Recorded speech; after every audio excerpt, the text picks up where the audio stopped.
It's Friday, May 26th here at Rocket Lab Mission Control as we await the liftoff of our 37th Electron launch, once again from Pad B at Launch Complex 1.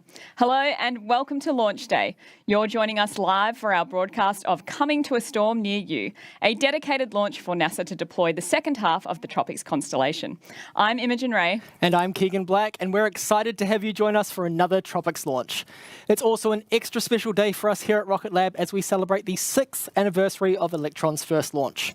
We're targeting liftoff for 3:46 p.m. New Zealand time, which makes it a late launch for our West Coast US viewers at 8:46 p.m. Pacific, and a super late 11:46 p.m. Eastern for our East Coast viewers. Whatever time it is where you are, thank you for joining us, and we hope you're well topped up with coffee. Today's launch is the second of two for NASA to deploy the Tropics constellation, which stands for Time-Resolved Observations of Precipitation Structure and Storm Intensity, with a constellation of smallsats. This innovative constellation of 4 CubeSats will monitor the formation and evolution of tropical cyclones, including hurricanes, and will provide rapidly updating observations of storm intensity. This data will help scientists better understand the processes that affect these high-impact storms, ultimately leading to improved modelling and prediction to help save lives. Here's more from NASA about the Tropics mission. Here's a question. How does a group of satellites, each no more than a foot long, help improve forecasts for tropical storms and hurricanes? Let's take a look. Hurricanes are some of the most powerful and destructive weather events on Earth. The 2020 Atlantic hurricane season was brutal, producing a record-breaking 30 named storms. What's more, 10 of those storms were characterized as rapidly intensifying, some throttling up by 100 miles per hour in under 2 days. Many weather satellites will generally measure a storm only once every few hours, leaving gaps in coverage where a storm may quickly strengthen. To help fill this observation gap, NASA is launching TROPICS, a collection of satellites designed to make a big impact on our understanding of damaging storms. Their mission? To provide near-hourly observations of a storm's precipitation, temperature, and humidity, allowing scientists to better understand what drives a storm's intensification. To achieve this, researchers at MIT's Lincoln Laboratory developed a miniaturized microwave radiometer that's about the size of a cup of coffee. This small instrument will measure storm strength by detecting the thermal radiation naturally emitted by the oxygen and water vapor in the air. As Earth's climate continues to change, cost-effective but powerful satellites like TROPICS will be an important tool to help us better observe developments driving rapid changes in powerful storms, and help forecasters better predict and prepare for the weather ahead. We are so proud to be supporting Tropics and grateful to be once again working with our mission partners at NASA.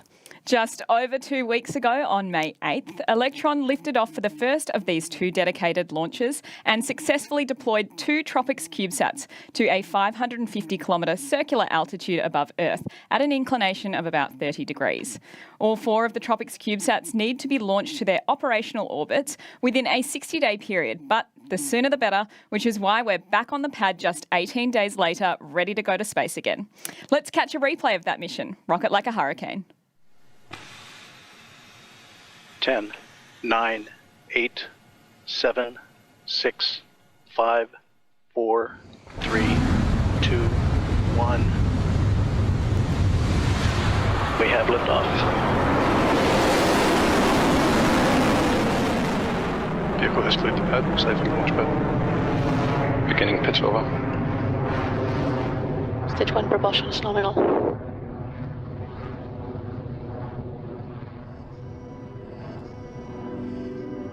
"15 seconds to MECO.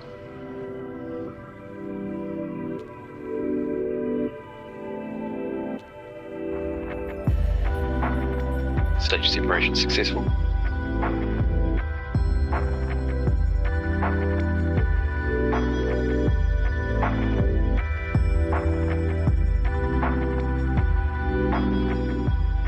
Pairing separation successful. Stage 2 propulsion is still nominal. HVB discharge nominal, approaching hot swap in roughly 30 seconds. Pulse wall successful. Battery jettison confirmed.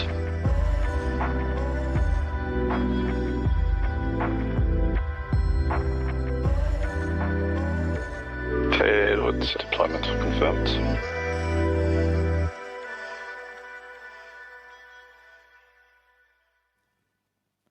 Tropics has been a massive team effort with the science team led by the Lincoln Laboratory at the Massachusetts Institute of Technology and others including researchers from NASA Goddard Space Flight Center, the National Oceanic and Atmospheric Administration or NOAA, and several universities and commercial partners. So with one launch down, we're excited to get the next away today ahead of the North American hurricane season. Just like our first Tropics launch, today's mission is flying from Pad B at Rocket Lab Launch Complex 1, our private orbital spaceport on New Zealand's Mahia Peninsula. As we approach the final minutes in the countdown, our launch operators at Range Control in Mahia and here in Rocket Lab's Mission Control are working through their final checks before liftoff. Commanding this overall effort is Launch Director Julia Vembacher. Shortly, Julia will ask all operators for an update on their launch status to determine if they are good to proceed with today's planned launch. This is called the Go, No-Go poll, where operators will indicate if their systems are green, go for launch, or red, which means they're working an issue. Let's listen into that poll for all greens and goes across the board. This is LD on mission code. We are proceeding now with the Go, No-Go sequence. Stage. Stage is go. Avionics. Avionics go. GNC. GNC is go. Recon. Recon is go. T1. T1 is go. GC. GC is go. PLS. PLS is go. RSO. RSO is go. MET.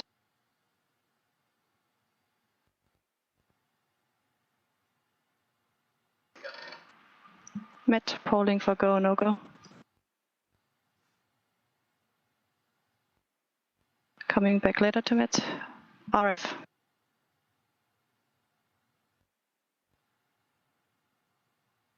RF, LD and mission code.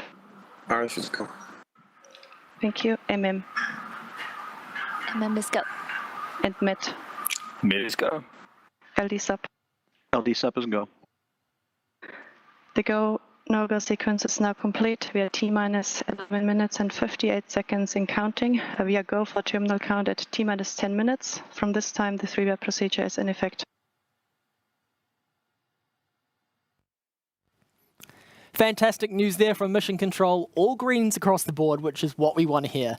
We are go for launch, which means we are coming to a storm near you very soon indeed. We're on track for a liftoff of 3:46 p.m. New Zealand time today, in about 10 minutes from now.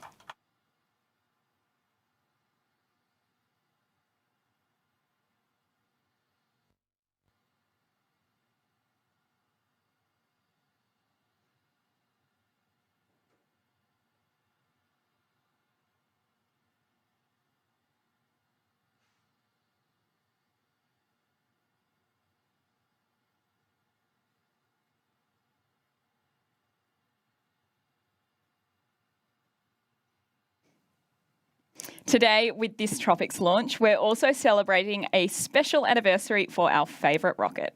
On May 25th, 6 years ago from Launch Complex 1, Electron took to the skies for the very first time. As it crossed the Kármán line and completed a perfect first stage burn, stage separation, second stage ignition and fairing separation, Electron became the first orbital class rocket successfully launched from a private launch site and opened up a new era in regular and reliable launch for small satellites.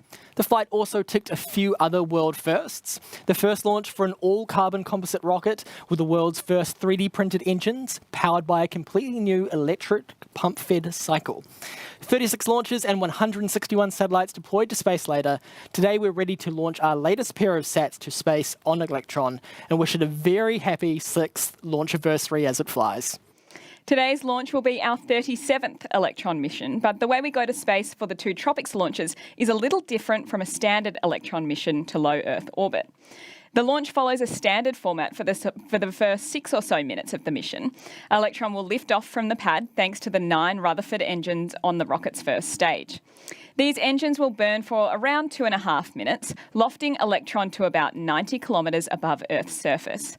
From here, Electron's first and second stages will separate, with the spent first stage falling back to Earth.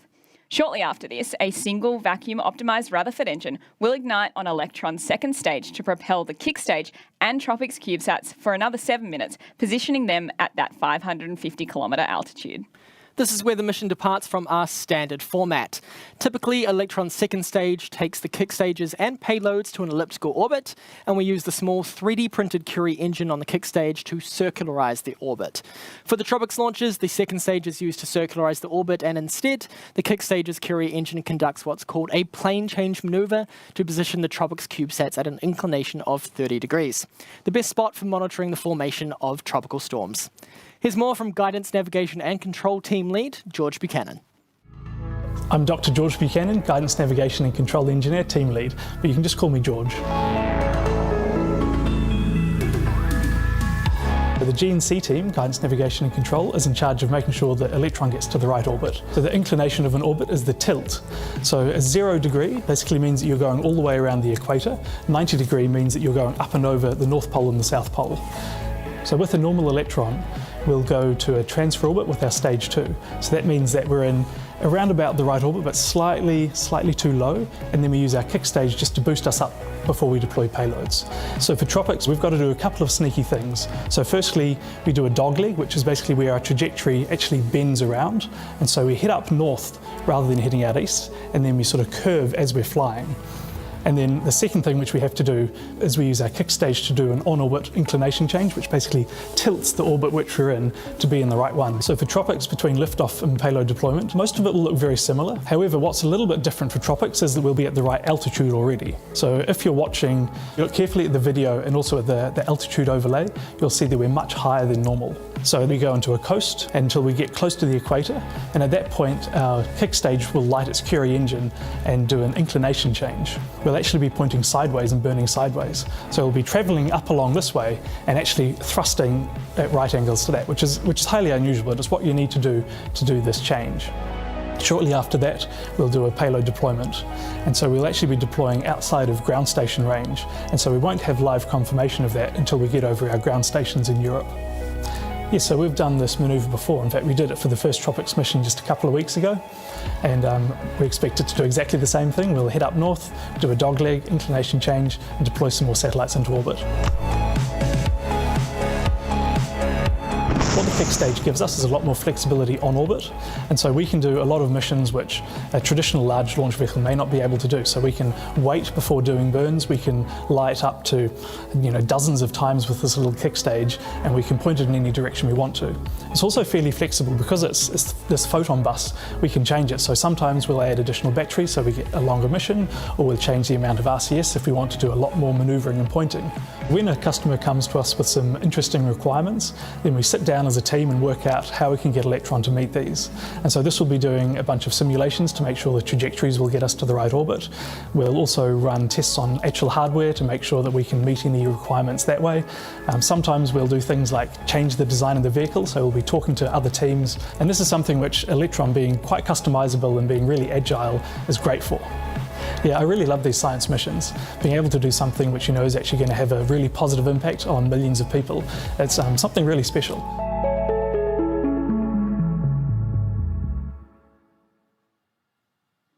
We look forward to hearing confirmation in around 30 minutes from now that the kick stage has completed that plane change manoeuvre and the final TROPICS CubeSats are safely in orbit. We're just 4 minutes away now from launch. 2 minutes before liftoff, the ground power supply at the launch pad is disabled and Electron switches to internal power. Our launch safety system, the Autonomous Flight Termination System, will be enabled at the same time, and we can expect to hear both of those calls from our operators in mission control. The liquid oxygen supply valves on stages 1 and 2 will be closed a few seconds later, shortly followed by another operator confirming that LOX load is complete. Then, with under 60 seconds to lift off, the propellant tanks will be at their optimum pressure levels for launch. Ground control will then confirm that the water deluge system on the pad is ready to be activated for when the engines on the rocket ignite for launch. This is what will cause the large white cloud of water vapour at liftoff. At T-minus 10 seconds, you'll hear the launch director counting down to liftoff.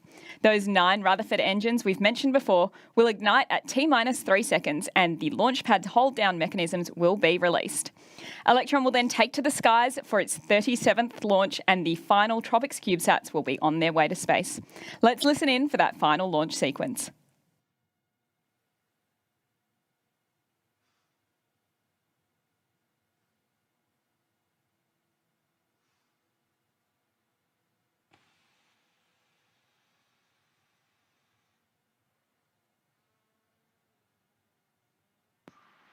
To all operators, this is LD on mission code. From now on, there should be no red flags on your critical LCCs. VCON LD on mission code. LD VCON. VCON, please lock the auto sequence and confirm. Confirmed. Thank you. And VCON, please confirm that all expected primary flight computer ASCOs are green. Confirmed. Thank you. To everyone on mission code, we are go for auto sequence start at T-minus 2 minutes. LDs go for launch.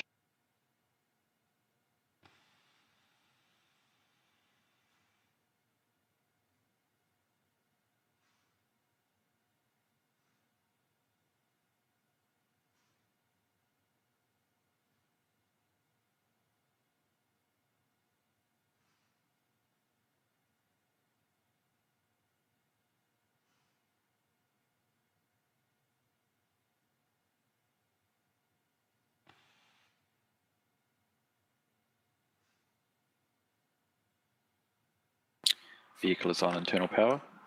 AFTS is green and ready for launch.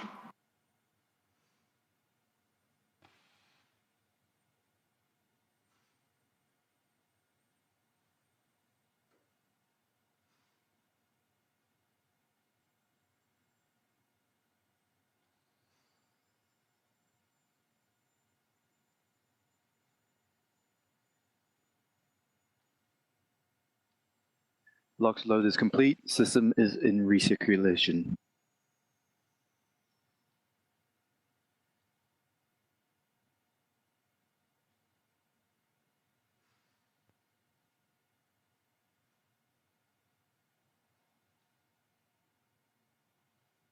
Anti-geysering is disabled.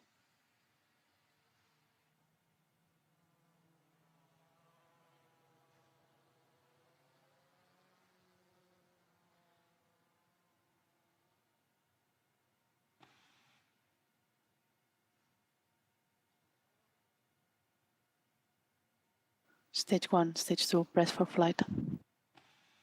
High purge flow, engine purge enabled.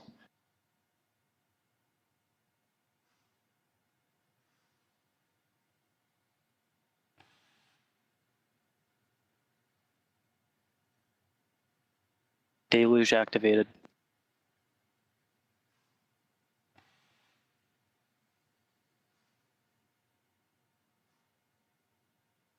And T-minus 19 seconds and counting.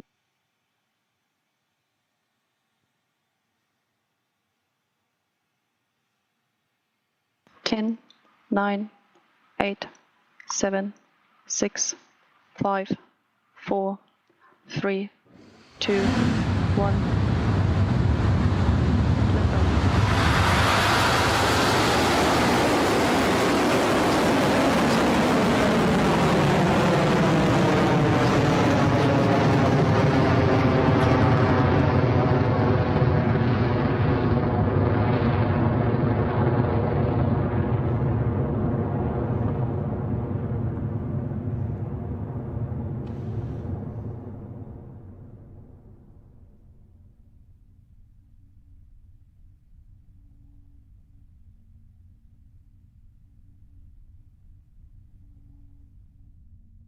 HVB discharge nominal.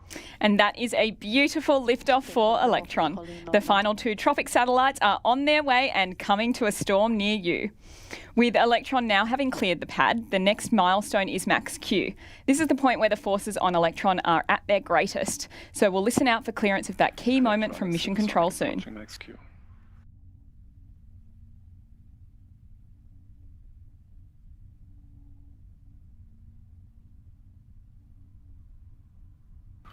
Clear at max Q. Stage 1 propulsion is nominal. And there we have it. Electron has passed through max Q and continues on the way to space. Right now, Electron is traveling at over 2,000 kilometers per hour and is at an altitude of 20 kilometers. Now, coming up next is main engine cutoff, or MECO, where the 9 Rutherford engines on Electron's first stage shut down to make way for separation between the first and second stages. Within seconds, the single space-optimised Rutherford engine on the second stage will ignite to carry the kick stage and the tropic satellites all the way to orbit. That should take place shortly at around T plus 2.5 minutes. So let's listen in to that call from Mission Control. Stage 1 propulsion still nominal. Please stand by for MECO in roughly 30 seconds.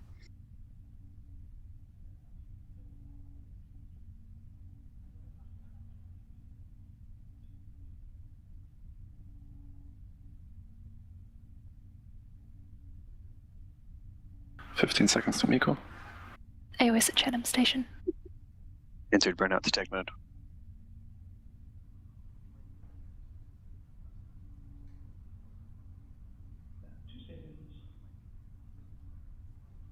And MECO confirm. Stage separation successful. Stage 2 ignition. And just like clockwork, we have had MECO, Stage 1 and Stage 2 separation, and ignition of Electron's second stage.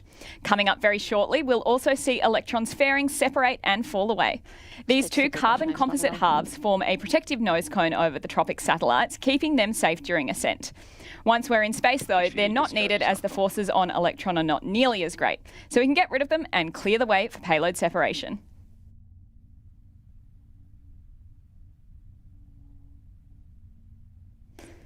Now, for this mission, because we're headed to that 550-kilometre circular orbit straight away with Stage 2, we're leaving the fairing attached just a little bit longer than usual. That jettison event should be coming up in the next 20 seconds or so. Nominal.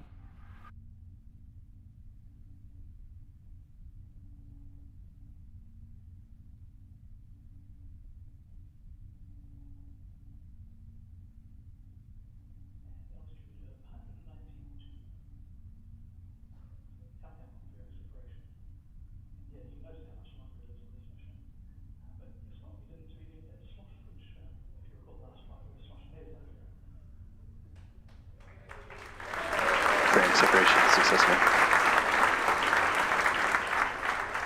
And that's fairing separation confirmed. We are at 4 minutes into flight now, and coming up next is a process unique to Electron, battery hotspot.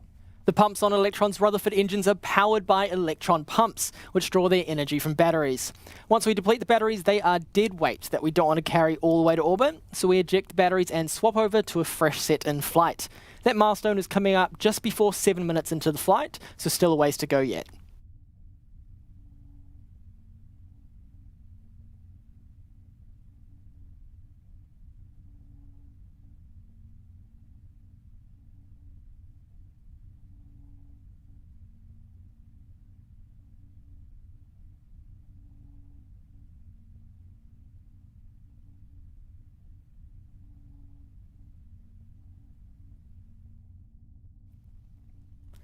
So far for today's mission, we've had a perfect liftoff. We've cleared max Q, had a good first stage burn, and separation of Electron's first and second stages. Fairing has also separated as planned, and now we're 5 minutes into the mission. So far, a nominal mission for coming to a storm near you, the second of 2 dedicated launches to deploy a storm monitoring constellation for NASA.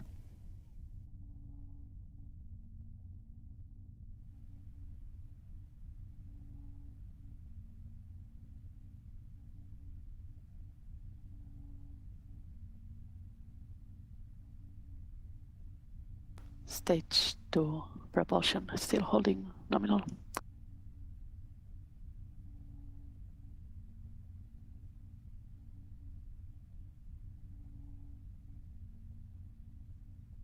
Guidance is nominal, 200 seconds remaining.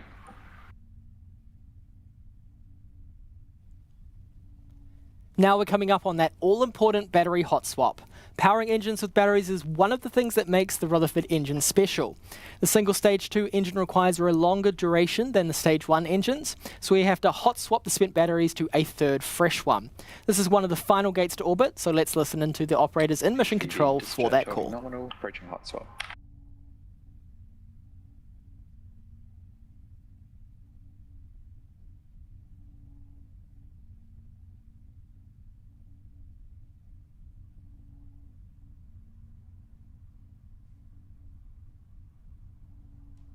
Throttling down.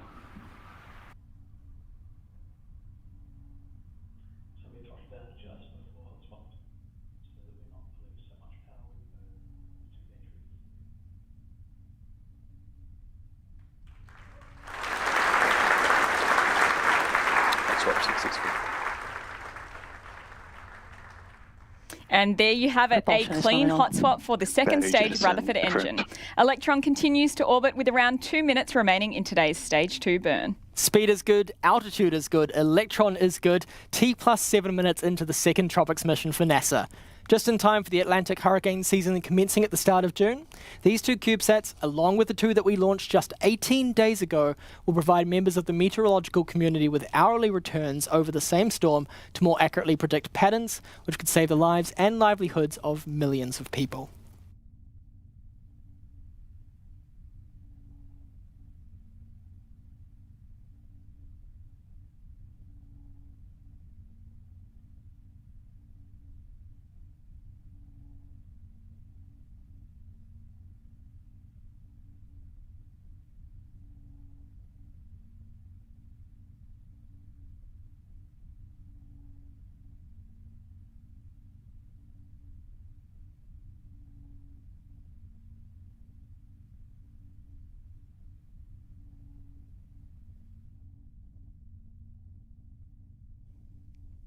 T plus 8 minutes in, and we are now around 30 kilometres away from that 550 kilometre target orbit. As George mentioned in the video earlier, this Stage 2 burn is taking us all the way to a circular orbit. Then we have that dogleg inclination change just over the equator to put us in the correct plane for payload deployment coming up at 33 minutes into the mission. Electron is continuing well at speeds of over 19,000 kilometres per hour, ahead of SECO and kick stage separation. SECO stands for second engine cutoff, and you'll know when the second stage completes its burn because the nozzle glowing bright orange on your screen right now will turn back to grey as it cools down after the engine shuts off. Immediately after that shutdown, Electron's kick stage separates from the second stage, and in around 1 minute the Curie engine will ignite and begin that plane change manoeuvre ahead of payload deployment. Again, mission control will call out these actions, so let's listen in for confirmation of SECO.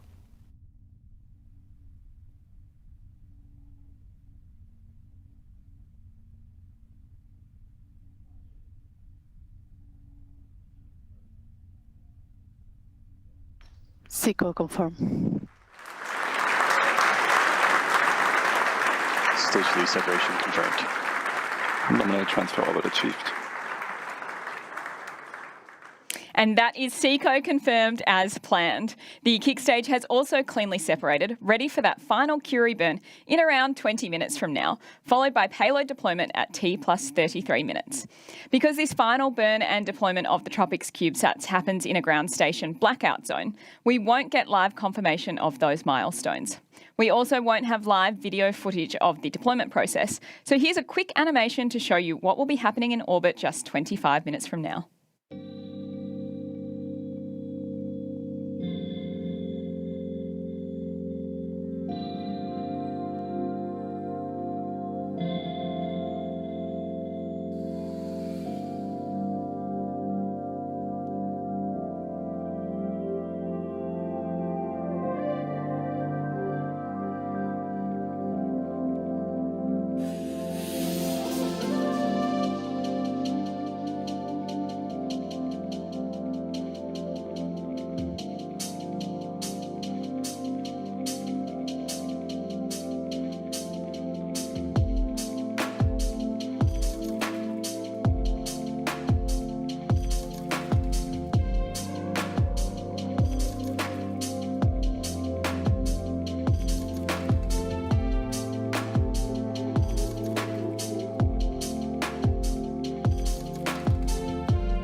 Since we won't have live coverage of payload deployment, we'll take a short break from the broadcast and join you again in around T plus 45 minutes to provide an update on deployment and to confirm mission success.